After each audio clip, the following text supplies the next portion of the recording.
സംസ്ഥാന president Thomas K തോമസിനെതിരെ എൻസിപിയിൽ പടപ്പുറപ്പാട്. President സ്ഥാനത്ത് നിന്ന് മാറ്റണമെന്ന് ഒരു വിഭാഗം. കൊച്ചിയിൽ ചേർന്ന നിർവാഹക സമിതി യോഗത്തിലാണ് തോമസ് കെ തോമസിനെതിരായ നീക്കം. ഇതിനിടെ കുട്ടനാട് എലത്തൂർ സീറ്റുകളിൽ പാർട്ടി തന്നെ വീണ്ടും മത്സരിക്കുമെന്ന് MLA തോമസ് കെ തോമസ് വ്യക്തമാക്കി. മൂന്നാമത് ഒരു സീറ്റിൻ്റെ കാര്യം പുറകെ ഞങ്ങൾ ഇലക്ഷൻ കമ്മിറ്റി കൂടി ആ വിഷയം സോർട്ട് ഔട്ട് ചെയ്യും. മീൻസ് ആരാണ് മൂന്നാമത്തെ സീറ്റിലേക്ക് മത്സരിക്കുന്നത്. ഇല്ല, ഞങ്ങൾ ഒന്നാമത്തെ കാര്യം ഞങ്ങളുടെ LDF ഒരുപാട് ഘടകകക്ഷികളാണ്, 11 ഘടകകക്ഷികളാണ്. അങ്ങനെ വന്നു കഴിയുമ്പോഴത്തേക്ക് ഇനി കൂടുതൽ സീറ്റൊന്നും ചോദിക്കുന്നത് പ്രായോഗികമല്ല. അതുകൊണ്ട് നിലവിലുള്ള സീറ്റിൽ മത്സരിച്ച് LDFനെ ശക്തിപ്പെടുത്താനാണ് ഞങ്ങൾ ആഗ്രഹിക്കുന്നത്.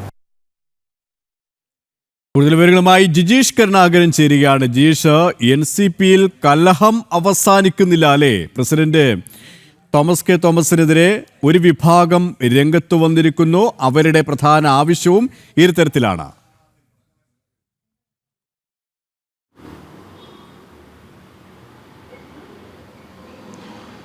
കെ പി പറഞ്ഞതുപോലെ NCPയിൽ എന്നും സംഘർഷങ്ങളാണ്, പരസ്പരം തല്ലാണ്. ഒന്ന് സംസ്ഥാന അധ്യക്ഷനെ ചൊല്ലി ഏത് ഘട്ടത്തിലും ഇത്തരത്തിൽ തർക്കങ്ങൾ ഉണ്ടാകാറുണ്ട്. ഏറ്റവും ഒടുവിൽ ഇപ്പോൾ PC ചാക്കോയ്ക്ക് പകരം തോമസ് കെ തോമസ് വന്നപ്പോഴും ആ തർക്കങ്ങൾക്ക് പരിഹാരമാകുന്നില്ല. തോമസ് കെ തോമസ് മാറണം, ആ സ്ഥാനത്ത് നിന്ന് തുടരാൻ അർഹനല്ല എന്ന് ആണ് ഒരു വിഭാഗം ചൂണ്ടിക്കാണിക്കുന്നത്. ആ ഒരു ആവശ്യം ഉന്നയിച്ചുകൊണ്ട് ഇന്ന് നടന്ന നേതൃയോഗത്തിൽ വലിയ തോതിലുള്ള തർക്കങ്ങളുണ്ടായി, വിഭാഗീയതയുണ്ടായി. ഒരു അവസരത്തിൽ അത് കയ്യാങ്കളിയോളം എത്തി എന്ന വിവരങ്ങൾ പോലും പുറത്തു വന്നിരുന്നു. എന്നാൽ തോമസ് കെ തോമസ് അത് പൂർണ്ണമായും തന്നെ നിഷേധിച്ചു. അങ്ങനെ കയ്യാങ്കളിയൊന്നും ഉണ്ടായില്ല എന്ന് അദ്ദേഹം പറയുന്നുണ്ട്. എന്നാൽ കയ്യാങ്കളി ഉണ്ടായില്ലെന്ന് പറയുന്ന അതേ ഘട്ടത്തിൽ തന്നെ അതിനോടടുത്ത കാര്യങ്ങൾ അല്ലെങ്കിൽ വലിയ തോതിലുള്ള തർക്കങ്ങൾ ഉണ്ടായിട്ടുണ്ട് എന്ന കാര്യം തോമസ് കെ തോമസ് സമ്മതിക്കുകയും ചെയ്യുന്നുണ്ട്. കാരണം അഭിപ്രായ വ്യത്യാസങ്ങൾ സാധാരണമാണ്. അത്തരം അഭിപ്രായങ്ങൾ ഉണ്ടായിട്ടുണ്ട്. തന്നെ മാറ്റണമെന്ന അഭിപ്രായം ഒരു വിഭാഗം ഉയർത്തി. എന്നാൽ ഈ ഒരു സാഹചര്യത്തിൽ അല്ലെങ്കിൽ നിലവിൽ താൻ മാറേണ്ടതില്ല, താൻ മാറണമോ വേണ്ടയോ എന്നെല്ലാം തീരുമാനിക്കേണ്ടത് ദേശീയ നേതൃത്വമാണ്. ഈ തെരഞ്ഞെടുപ്പ് അടുത്ത ഘട്ടമാണ്, അതുമായി ബന്ധപ്പെട്ട പ്രവർത്തനങ്ങളിലാണ്.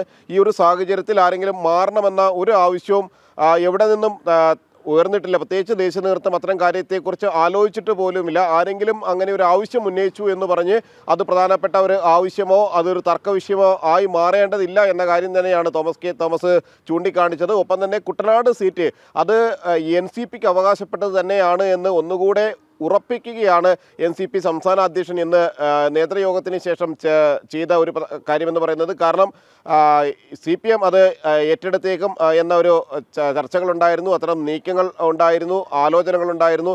എന്നാൽ പിന്നീട് അതിൽ നിന്ന് പിന്മാറി അല്ലെങ്കിൽ അത്തരം ആലോചനകളൊന്നും നടന്നില്ല എന്ന് നേതൃത്വം തന്നെ വ്യക്തമാക്കിയ ഘട്ടത്തിൽ തന്നെ NCPക്ക് സീറ്റ് നഷ്ടപ്പെടുമോ എന്നൊരു ആശങ്കയും അതുമായി ബന്ധപ്പെട്ട ചർച്ചകളും എല്ലാം നടക്കുമ്പോൾ NCP ഒരു കാര്യം വ്യക്തമാക്കി കഴിഞ്ഞു.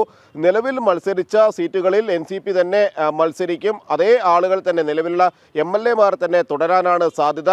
ഇത് അന്തിമമായ തീരുമാനം ദേശീയ നേതൃത്വമാണ് എടുക്കേണ്ടത് എങ്കിൽ കൂടി ദേശീയ നേതൃത്വത്തിൻ്റെ ഒരു മനസ്സ് എന്ന് പറയുന്നത് ഇനിയൊരു മാറ്റം അവരിപ്പോൾ ആഗ്രഹിക്കുന്നില്ല. അതേ ആളുകൾ തന്നെ വീണ്ടും തെരഞ്ഞെടുപ്പിനെ നേരിട്ട് ഒരിക്കൽ കൂടി വിജയം നേടുക എന്ന ഒരു തന്ത്രത്തിന് തന്നെയായിരിക്കും പ്രാമുഖ്യം നൽകുക. അതുകൊണ്ട് തന്നെ ഈ സീറ്റുകളെല്ലാം നിൽക്കും. അതോടൊപ്പം തന്നെ മറ്റൊരു സീറ്റ് കൂടി NCPക്ക് ലഭിക്കുന്നതുമായി ബന്ധപ്പെട്ടും അതിൽ ആരെ സ്ഥാനാർത്ഥിയാക്കണം എന്നത് സംബന്ധിച്ചുമെല്ലാം തന്നെ പിന്നീടായിരിക്കും തീരുമാനമുണ്ടാവുക എന്നുകൂടി അദ്ദേഹം വ്യക്തമാക്കുകയും ചെയ്തിട്ടുണ്ട്. കൊച്ചിയിൽ നിന്നും ജിജീഷ് കരുണാകരനാണ് വിവരങ്ങൾ നൽകിയത്.